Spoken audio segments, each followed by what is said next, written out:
வணக்கம். இந்த 7.5 ரிசர்வேஷன், அதாவது தமிழ்நாடு அரசு ஒதுக்கி இருக்கிற 7.5% ரிசர்வேஷன் யாருக்கு?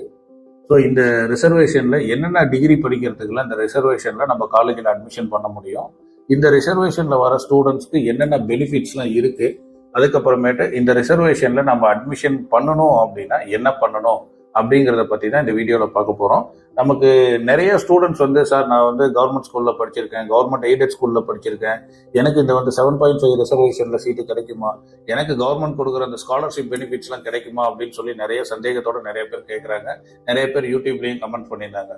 ஸோ இதில் யாராருக்கெல்லாம் இந்த 7.5 ரிசர்வேஷன் எலிஜிபிள் அப்படின்னா, one and only pure government school, அதாவது ஒரு ஸ்டூடெண்ட் 6th ஸ்டாண்டர்ட்ல இருந்து 12th ஸ்டாண்டர்ட் வரைக்கும் அவங்க ஸ்கூல் சர்டிபிகேட்ல கவர்மெண்ட் ஹையர் செகண்டரி ஸ்கூல் அந்த மாதிரி வந்திருக்கோ, யாருக்கெல்லாம் அந்த மாதிரி சர்டிபிகேட் இருக்கோ அவங்க மட்டும்தான் இந்த 7.5 ரிசர்வேஷனுக்கு எலிஜிபிள் ஆவாங்க.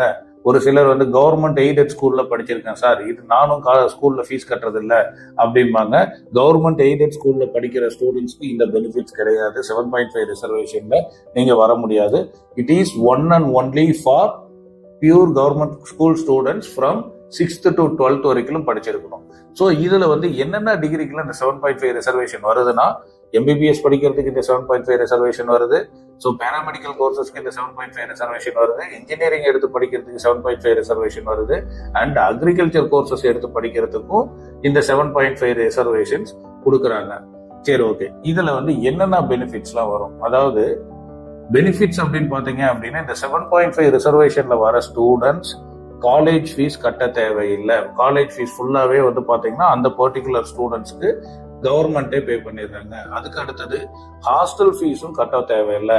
அப்ப இந்த 7.5 ரிசர்வேஷன் கொண்டு வந்ததுக்கு காரணமே ஜீரோ ஃபீஸ்ல ஒரு நல்ல இன்ஸ்டிடியூஷன்ஸ்ல, ஒரு பிரைவேட் இன்ஸ்டிடியூஷன்ல ஒரு கவர்மெண்ட் ஸ்கூல்ல படிச்ச பசங்க போய் படிக்கிறதுக்கு ஒரு வாய்ப்பு கொடுக்கணும் அப்படிங்கிறதுக்காக தான் ஜீரோ ஃபீஸ். அதாவது அங்க அட்மிஷன் ஃபீஸ் வராது, ஹாஸ்டல் ஃபீஸ் வராது, காலேஜ் ஃபீஸ் வராது. மேபி நீங்க எக்ஸாம்ஸ், யூனிவர்சிட்டி எக்ஸாம்ஸ் அப்ப எக்ஸாம் ஃபீஸஸ் மட்டும் கட்டுற மாதிரி இருக்கும். அப்ப இங்க அகைன் ரெகுலரா மற்ற ஸ்டூடெண்ட்ஸ் பே பண்ற எந்த ஃபீஸஸ்மே இதுல வராது. இதுதான் அது. ஸோ நிறைய ஸ்டூடெண்ட்ஸ் இந்த கவர்மெண்ட் எய்டட் ஸ்கூல் அப்படின்னு சொல்றாங்க. கவர்மெண்ட் எய்டட் ஸ்கூல் படிக்கிற ஸ்டூடெண்ட்ஸுக்கு இந்த ரிசர்வேஷன் வராது.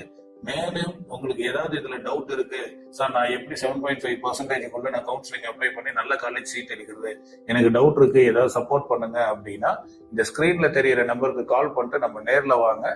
ஒவ்வொரு ஸ்டூடெண்ட்ஸுக்கும் கோயம்புத்தூர்லயும் சரி, சென்னையிலயும் சரி, சேலம் நாமக்கல்லையும் சரி, மதுரை, திருச்சி, எந்த ஜோனா இருந்தாலும் 7.5%ல நல்ல காலேஜஸா உங்களுக்கு கவுன்சிலிங் சூஸ் பண்ணி தரதுக்கு நாங்க எல்லா சப்போர்ட்டும் பண்ணுவோம். ஸோ உங்களுக்கு டவுட்ஸ் இருந்தது அப்படின்னா கால் பண்ணி இந்த ஸ்கிரீன்ல தெரியற நம்பருக்கு கால் பண்ணி நீங்க அட்ரஸ் வாங்கிட்டு நம்ம ஆஃபீஸ்க்கு வாங்க. உங்களுக்கு எல்லா கைடன்ஸும் உங்களுக்கு பண்ணி நல்ல காலேஜஸ்ல அட்மிஷன் 7.5%ல 100% ஃப்ரீயா உங்களுக்கு எடுத்து கொடுக்கும். Okay, thank you.